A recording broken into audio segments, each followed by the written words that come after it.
మీ జీఐఈటీ ఇప్పుడు జీజేయుగా మారింది. 2000కు పైగా ప్లేస్మెంట్స్, ఐపీఎం, కేపీఎంజీ వంటి సంస్థలతో ఇంటిగ్రేటెడ్ కోర్సులు. యూపీఎస్సీ కోచింగ్, అడ్మిషన్లు ఓపెన్. అమీర్పేటలో అగ్ని ప్రమాద ఘటనలో ఇక్కడ ట్రావెల్స్ కి సంబంధించినటువంటి ఒక షాప్ కూడా కాలింది. వారు ఓనర్ వారితో మాట్లాడదాం. మేడం, ఎక్కడ మీది మీ షాప్ కాలిందా? మాది కల్పన ట్రావెల్స్ అండి. మొత్తం సిస్టాలు అన్ని కాలిపోయినాయి. మావి ఎట్లా మంట ఎట్లా వచ్చింది, మీకు ఏమైనా ఐడియా ఉందా? అంటే సెకండ్ ఫ్లోర్ పొగలాగా వచ్చింది మేము చూసినప్పుడు. ఇది ఫస్ట్ ఫ్లోరా? మాది కింద మాది కింద సెకండ్ ఫ్లోర్లో కొంచెం పొగలాగా కనిపించింది మాకు. ఏంటి పొగ వస్తుందని చూస్తే మంటలాగా వచ్చింది. మంట రాగానే బయటకు వచ్చేస్తాము ఇంకా అందరము. మొత్తం కాలిపోయిందా మీ షాప్ అంతా కూడా? కాలిపోయింది. ఏమైనా ఎక్విప్మెంట్స్ ఉన్నాయి ఇంపార్టెంట్? లోపల సిస్టాలు, ప్రింటర్లు, ఏసీ అవన్నీ ఉన్నాయి. ఎవరికైతే ఏం కాలేదు? మనుషులకి ఏం కాలేదు, కాకపోతే అవన్నీ కాలిపోయినాయి. ఎగ్జాక్ట్ ఏ టైంకి వచ్చింది? 1 గంట అవుతుంది. 12:45, 1 గంట, 12:30, 1 గంట లోపు వచ్చింది అది. ఏది సెకండ్ ఫ్లోర్ నుంచి స్టార్ట్ అయిందా? సెకండ్ ఫ్లోర్ నుంచి. అక్కడ ఏముంది సెకండ్ ఫ్లోర్? అది బట్టలు, హెల్మెట్కి సంబంధించిన బొమ్మలు, బట్టలు అవన్నీ ఉన్నాయి. ఎన్ని షాప్స్ కాలండి మొత్తం మీతో పాటు? ఉంటాయి సార్, ఒక 7 నుంచి అవి ఉన్నట్టున్నాయి. ఇంకా ఒక 10 వరకు ఉన్నాయి షాప్. చూస్తుంటే వైర్ల నుంచి పొగలు వస్తున్నాయి. ఇన్సిడెంట్ అంటే నాకు తెలిసి షార్ట్ సర్క్యూట్ నుంచే రావచ్చు. అంటే ఇప్పుడు ఆ అగ్ని ప్రమాదం జరిగేటప్పుడు మీరు చూసినారా? మేము మా బ్యాక్ సైడ్ నుంచి నేను ఇట్లా మెట్రో స్టేషన్ కానీ నేను వస్తున్నట్టు ఏమంటే అక్కడ వైర్లకి వెళ్ళి చిన్న పొగ వెళ్తుంది. అబ్బా ఏందబ్బా సెకండ్ ఫ్లోర్ నుంచి మేము బ్యాక్ సైడ్ నుంచి వస్తున్నాం. ఇటు మంటలు ఉన్నాయని నాకు తెలియదు. ఇటు చూసరికి మంటలు అంటుకుని మొత్తం ఇది కొలాప్స్ అయిపోయింది అంతా. ఏ టైంకి ఎగ్జాక్ట్? అంతే 12:30 అంతే. నేను 1కు మెట్రోకి వెళ్దామా, నేను వస్తున్నా హాఫ్ అన్ అవర్ ముందు వస్తుంటే ఇది ఇన్సిడెంట్. ఏమేమి షాప్స్ ఉన్నాయి పైన అక్కడ? ఎందుకు ఎక్కడ? నాకు తెలిసి టాయ్స్ తెలుసు, ఇంకోటి హెల్మెట్ షాప్, ఈ రెండో తెలుసు. సెకండ్ ఫ్లోర్ లో toys and helmet shop. Third floor లో టాయ్స్ ఉన్నాయి, సెకండ్ ఫ్లోర్ లో హెల్మెట్స్ ఉన్నాయి. ఓనర్ వాళ్ళు ఉన్నారా? ఎట్లా? డ్రెస్సెస్ కూడా ఉన్నాయి. అందుకనే ఎక్కువ డ్రెస్సెస్ కూడా ఉన్నాయి. ఎందుకంటే కాటన్ బాక్సెస్ ఉంటాయి కదా ఎక్కువగా. అది కాటన్ బాక్స్ వల్ల అది తొందరగా స్ప్రెడ్ అయింది. చాలా దుమ్ము వచ్చింది. చాలా పాపం ఆయనకి చాలా నష్టం జరిగింది. అదృష్టం ఏంటంటే ఎవరు ప్రాణ నష్టం ఏం జరగలేదు. వాళ్ళు కూడా అందరు బయటకు వెళ్ళిపోతున్నారు. అక్కడ ఇన్స్టిట్యూషన్ కూడా ఉందా? పక్కన ఉన్నది ఇన్స్టిట్యూట్. వెనక స్టూడెంట్స్ ఉంది ఇన్స్టిట్యూట్. ఇన్స్టిట్యూట్ వాళ్ళ ల్యాప్టాప్, వాళ్ళకి ఏం కాదు, ల్యాప్టాప్ ఫోన్ పట్టుకొని వెళ్ళిపోయారు వాళ్ళు. ల్యాప్టాప్ ఫోన్ మెయిన్ కదా. నేను వచ్చేసరికి అయితే ఒక 20 మెంబర్స్ దాకా వెళ్ళిపోయారు.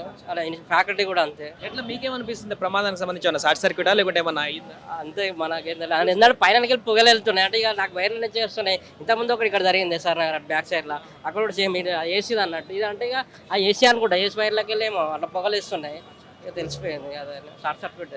అది ఇక్కడ చూస్తున్నాం. ఇంకా ఫైర్ ఇంజన్ తోని మంటలు ఆర్పే ప్రయత్నం చేస్తున్నారు. అప్పటికి మధ్యాహ్నము మొదటగా ఈ ఏరియాలో ఇక్కడ మంటలు పొగ బయటికి రావడంతో ఇక్కడ ఉన్నటువంటి ప్రత్యక్ష సాక్షులు ఇక్కడ పొగ రావడాన్ని చూసి గమనించి వీళ్ళు ఇక్కడ వెంటనే ఇటువైపు ఇన్స్టిట్యూషన్ కూడా ఉందంట. వెనక పిల్లలు, స్టూడెంట్స్ అందరూ కూడా ఎడ్యుకేషన్కి సంబంధించిన ఇన్స్టిట్యూషన్ కూడా ఉందంట. దానికి సంబంధించి వారు కూడా, పిల్లలందరూ కూడా స్టూడెంట్స్ అక్కడి నుంచి పరిగెత్తుకుంటూ, పొగ రాగానే పరిగెత్తుకుంటూ అటు వెళ్ళిపోయినటువంటి పరిస్థితి. ఎందుకంటే అక్కడ స్టూడెంట్స్ చాలా మంది, పైన ఇన్స్టిట్యూషన్ ఉంది కాబట్టి ఒకవేళ వాళ్ళ ఏమరపాటుతో ఉంటే వారందరూ కూడా ప్రాణాపాయం ఏర్పడేటువంటి పరిస్థితి ఉండేది. కానీ వెంటనే అప్రమత్తం అయిపోయి వారు బయటకు వెళ్తున్నది అయితే పెద్ద ప్రాణాపాయం నుంచి అయితే బయటపడ్డారు. బట్ కానీ చాలా వరకు షాప్స్ అయితే ఇక్కడ మొత్తం దగ్ధమైపోయాయి. చూడండి, పైన ఇంపోర్టెడ్ హెల్మెట్స్ షాప్ ఒకటి ఉంది. ఇక్కడే ప్రధానంగా ఈ అగ్ని ప్రమాదం సంభవించింది, మొదలైంది ఇక్కడి నుంచి అని చెప్పేసి చెప్తున్నారు చూసిన వాళ్ళు. అది దర్యాప్తులో తెలుస్తుంది ఎక్కడి నుంచి అనేది. షార్ట్ సర్క్యూటా మరి ఏమైంది అనేది, ఏసీ దానివల్ల ఏమైనా వచ్చింది అనేది తెలియాల్సి ఉంది. బట్ ఇక్కడ నుంచి ఈ helmet emporium, imported helmets shop, అదేవిధంగా పక్కన టాయ్స్ అండ్ బట్టలతో కూడా ఉన్నాయంట చాలా వరకు. సో దాని కారణంగానే ఇది మరింత ఎక్కువగా మంటలు వ్యాపించి అక్కడ మెట్రో వరకు కూడా చూడండి, పైన మెట్రో నడుస్తూ ఉంటుంది. అలాంటి మెట్రో దగ్గరికి కూడా ఈ పొగ కమ్మేసి ఆ ట్రైన్లకు కూడా ఇబ్బంది ఏర్పడుతుందాం అనేటువంటి ఒక అదైతే ఏర్పడింది. పూర్తిగా వారు ఇప్పుడు ఇంకా మంటలు ఆర్పే, ఆల్మోస్ట్ 2 గంటలు అవుతుంది. ఫైర్ ఇంజిన్ ఇంకా మంటలు ఆర్పేటువంటి ప్రయత్నం చేస్తున్నారు. ఎందుకంటే దాంట్లో ఉన్నటువంటి ఎక్విప్మెంట్ అంతా కూడా చాలా దుస్తువులకు సంబంధించి, హెల్మెట్, కార్పెంటర్కి సంబంధించినటువంటి అలాంటి గిఫ్ట్ ఎంపోరియాలకు సంబంధించినవి అండ్ కొన్ని బట్టలు కూడా ఉన్నాయంట షాప్స్ చిన్న చిన్నవి. అంటే ఇది ఒక అపార్ట్మెంట్ టైప్లో చాలా షాప్స్ కంబైన్డ్గా ఉంటాయి. ఒకటే కాకుండా ఒక్కొక్క షట్టర్, ఒక్కొక్క షాప్. ఇక్కడ కింద ట్రావెల్ షాప్లు ఉంటాయి, ఇక్కడ పైన పెద్ద షోరూమ్ టైప్లో 2-3 షాప్స్ ఉంటాయి. సో ఇలా చాలా ఉన్నాయి కాబట్టి ఇక్కడ ఈ మంటల తీవ్రత అనేది ఇంకా ఎక్కువగా వెళ్తున్నటువంటి సందర్భం మనకు కనిపిస్తుంది. లోపల ఎంత కంట్రోల్ చేసేటువంటి ప్రయత్నం చేసినా కూడా మరలి ఆ మంటలు మరలి చెలరేగుతున్నటువంటి దృశ్యాలు అయితే మనకు కనిపిస్తున్నాయి. ఏదేమైనా కూడా ప్రస్తుతానికి ఇది ప్రధానమైనటువంటి హైవే, ముంబై హైవే. ఇది మెట్రో పైనుంచి వెళ్ళేటువంటి చాలా కీలకమైనటువంటి ప్రాంతం. మైత్రివనం దగ్గర అమీర్పేట, ఇలాంటి ప్రాంతాల్లో ఇంత దారుణమైనటువంటి భారీ అగ్ని ప్రమాదం సంభవించడం అయితే ఒక్కసారిగా అందరినీ ఇక్కడ దిగ్భ్రాంతికి గురి చేస్తుంది. చుట్టుపక్కల అందరూ హాస్టల్స్ వాళ్ళు ఉంటారు, స్టూడెంట్స్ అందరూ కూడా, వాళ్ళందరూ కూడా ఇక్కడికి వచ్చి ఈ అగ్ని ప్రమాదానికి సంబంధించినటువంటి పరిణామాన్ని గమనిస్తున్నారు, కొంత భయాందోళనకు గురవుతున్నారు. అండ్ ఈ యొక్క అపార్ట్మెంట్ బిల్డింగ్ వెనక కూడా చాలా వరకు ఇన్స్టిట్యూషన్స్ ఉంటాయి. ఇన్స్టిట్యూషన్స్ ఉంటాయి. ఆ విద్యార్థులందరూ కూడా అక్కడ కోచింగ్లు తీసుకుంటారు. అండ్ హాస్టల్స్ కూడా ఈ బిల్డింగ్ కు వెనక వైపు ఈ హాస్టల్స్ కూడా ఉండేటువంటి పరిస్థితి ఉంటుంది. సో కాబట్టి ఈ ప్రమాదము ఇది క్రమక్రమంగా అంటే ఒకదానికొకటి పక్కపక్కన ఉండేటువంటి బిల్డింగ్లు కాటి ఇవన్నీ ఇండివిజువల్ గా ఉంటేనేమో ఒకదానికి ప్రమాదం జరిగి ఆ తర్వాత అక్కడికే కొలాప్స్ అవుతుంది. కానీ ఇది ఒకదానికొకటి కంటిన్యూగా ఉండేటువంటి ఈ నుంచి అక్కడ చూడండి 100-200 మీటర్ల వరకు కంప్లీట్ గా అటాచ్ గా ఉంటాయి. ఒకదానికి అంటుకుంటూ మంటలు విపరీతంగా పెరిగిపోతున్నటువంటి దృశ్యాలు మనకు కనిపిస్తున్నాయి ఇక్కడ. అందుకనే వీటిని ఇమీడియట్ గా మంటలను ఆర్పేటువంటి ప్రయత్నం అయితే చేస్తున్నారు. ఇక్కడ కొంతమంది ఉండేటువంటి ఎక్కడ మీరు మా ఆఫీస్ అనగదలన్నా ఆఫీస్ లో కూడా చేయమంటారు.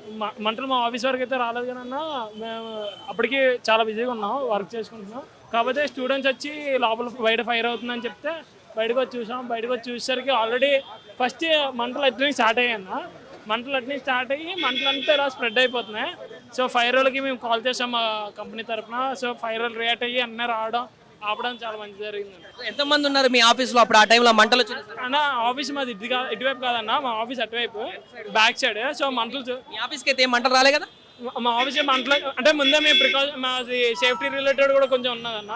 సో మేము అన్నీ సేఫ్టీ తీసుకొని మేము బయట మా వాళ్ళందరూ బయటకు పంపించి ఇదంతా ఆపించాం. మా బిల్డింగ్ పైన ఇంకా 2 ఆఫీసులు ఉన్నాయన్న. కింద వాటర్ ఎంట్రీలో కూడా కొంచెం ఫైర్ వెళ్ళింది. సో వెంటనే ఇంకో ఫైర్ ఇన్సిడెంట్ అటువైపు వచ్చి ఆపి చాలా బాగా చేశారు. ప్రస్తుతానికి అయితే చూడండి ఇంకా కొనసాగుతూనే ఉంది. 12:30 ఆ ప్రాంతానికి మొదలైనటువంటి ఆపరేషన్ ఇది. ఇంకా హైడ్రా టీము, డిజాస్టర్ టీము వీళ్ళందరూ వచ్చి ఆపరేషన్ కొనసాగిస్తున్నారు. ఎందుకంటే ఈ యొక్క అగ్ని ప్రమాద తీవ్రత చాలా హెవీగా ఉంది. అదృష్టవశాత్తు ఎవరికి ఎలాంటి ప్రాణ నష్టం అయితే సంభవించలేదు, కానీ చాలా వరకు ఆస్తి నష్టం సంభవించేటువంటి పరిస్థితి మనకు కనపడుతుంది.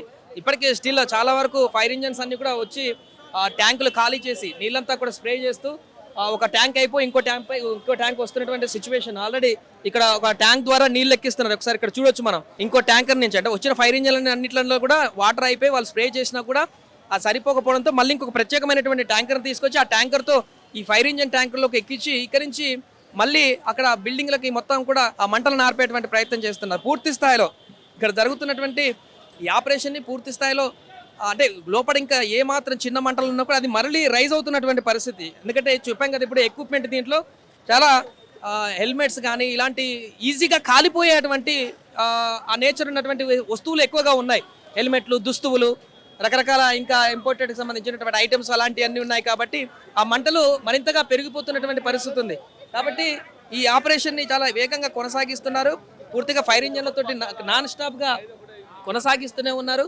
ఆ మంటలు మరలా కంప్లీట్గా మంటలంతా కూడా బంద్ అయిపోయి చల్లబడే వరకు కూడా దీన్ని కొనసాగించేటువంటి ప్రయత్నం అయితే ఇక్కడ మనకు కొనసాగుతుంది. ప్రస్తుతం అమీపేటలో జరిగినటువంటి అగ్ని ప్రమాదం తాలూకు దృశ్యాలు ఇక్కడ తీవ్రమైనటువంటి ఒక ఉద్రిక్త వాతావరణం అయితే కొనసాగుతుంది. ఎవరికి ఎలాంటి ప్రాణ నష్టం సంభవించలేదు. అదొకటి మనం చెప్పుకునేటువంటి ఒక అదృష్టమైనటువంటి అంశంగా చెప్పవచ్చు.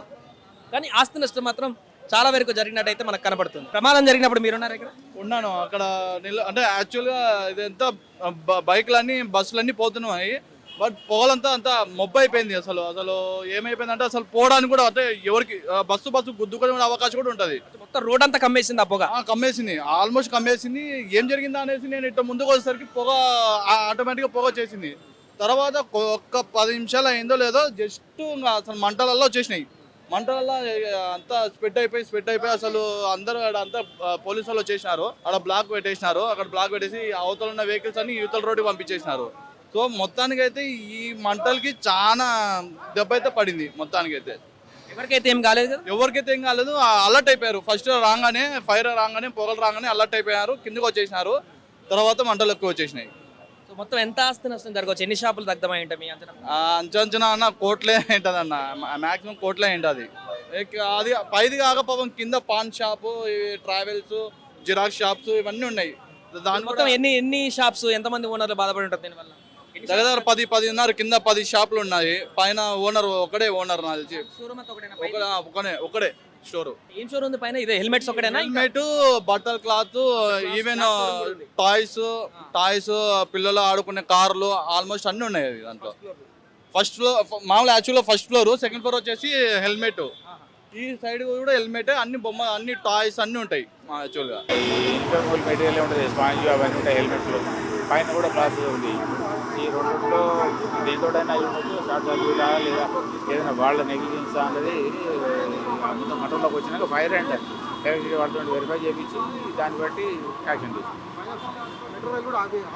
మెట్రో వాళ్ళని పొగలు వచ్చి స్ప్రెడ్ అయ్యేటట్టుగా కనిపించినప్పుడు మాత్రం వాళ్ళకి ఇన్ఫార్మ్ చేసి కొంచెం సేపు హోల్డ్ చేయండి అని చెప్పి రిఫర్ చేయడం జరిగింది. ఆ తర్వాత ఇప్పుడు కంట్రోల్లోకి వచ్చింది కాబట్టి ఇప్పుడు మళ్ళీ రెజ్యూమ్ నాకు